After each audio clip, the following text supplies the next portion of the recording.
I've got some interesting Dragon Age the Veilguard updates that I want to share with all of you.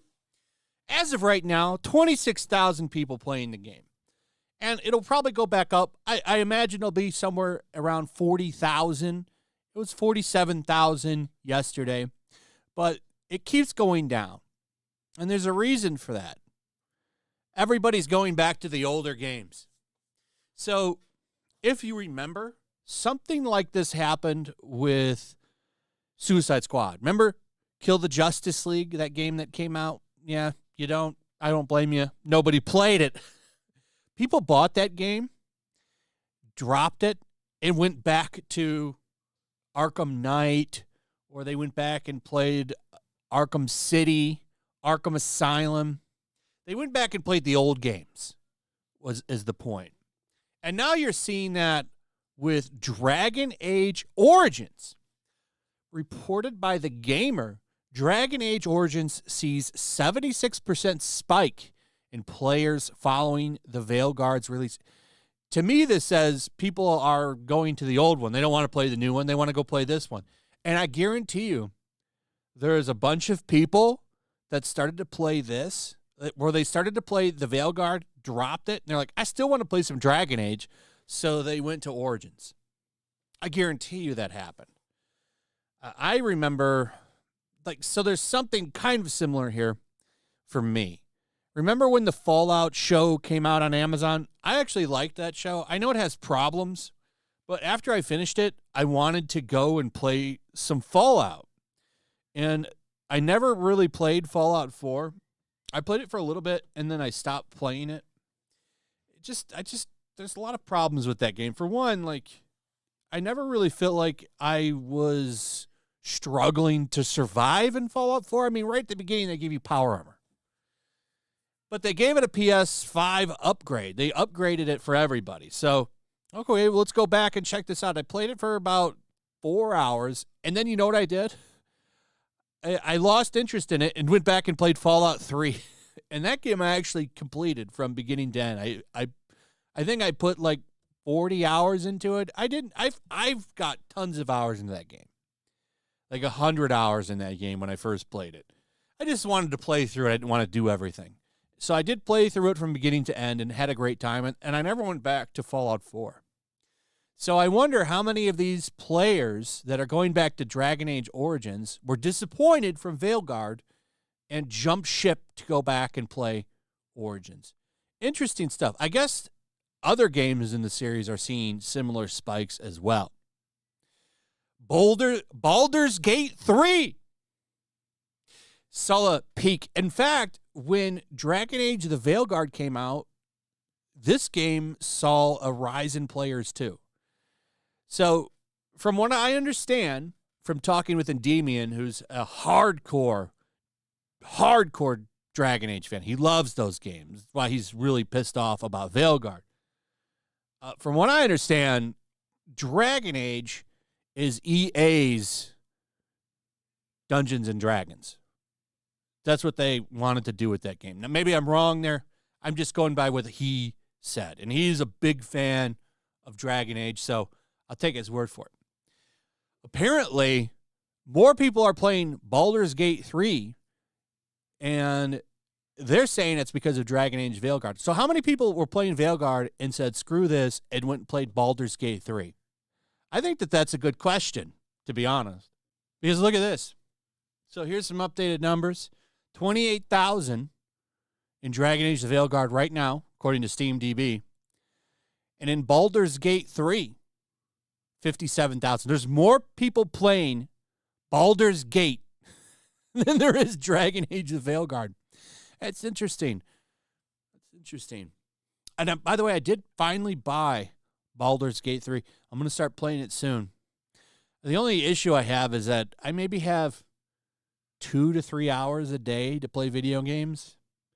So how long will it take me to go through this game at that kind of a pace? I'll ask those of you that actually have played the game.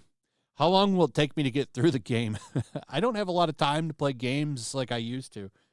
I love playing them. I usually play 2 to 3 hours before I go to bed.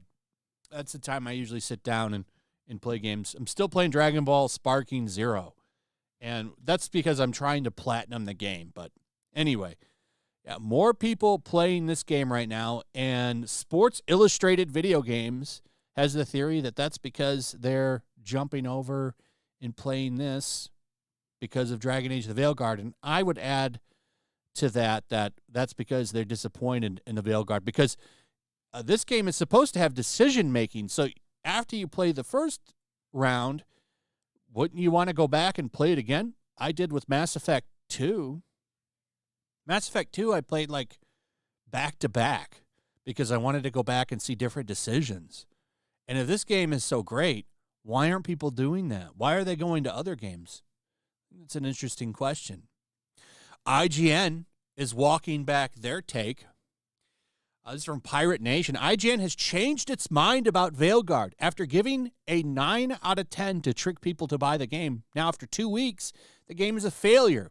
Not even 1 million units sold. Players are nervous and ask for the return of the game. IGN is trying to get away with it and posts a review that should have been from the beginning. And here it is right here. Here's the article itself. Dragon Age: The Veilguard is at war with itself. The sequel to Inquisition's Dread Wolf story is trapped in an action game with no interest in its past. Now, that is funny. That is funny, because why would you post an article like this after giving the game a 9 out of 10? And we're not going to really go through this Cope article. IGN is trash. I just think it's funny that they put something like this out 2 weeks after telling gamers that the game is a masterpiece and one of the greatest games ever made. A 9 out of 10 makes it an elite game, something that will stand the test of time and will be a game that you're going to want to go back and play in, 5 years. You're going to want to go back and play this game because it's so damn good. Here's Heel versus Babyface. You give it a 9 out of 10. You also said if this is the final game because you knew you lied about your score because you are cowards, you are now trying to change the narrative you created. You are the reason so many people have turned their backs on mainstream media. You are fake. And he's right. They are fake. That's why you saw, I did a video on this yesterday. An article talking about from, who was it that put that article out? It doesn't matter. They put an article out, and it wasn't IGN. I can't remember. I think it was The Verge. Put an article out saying, imagine a world with no game journalism. I would love to see that world. I'd love to see the world with no games journalism. Because it's not going to go away. It's just shifted. There's people on YouTube that review games now and cover news. Get like that Spawn Wave guy. He does gaming news, and he does a good job at it. RGT83 does a great job covering Switch news. There's people out there doing it and doing it better than IGN or any of these other websites. So, and it's not just them. There's others. You can find somebody you like, and it's so easy. I got a bunch that I like and follow for gaming news on YouTube.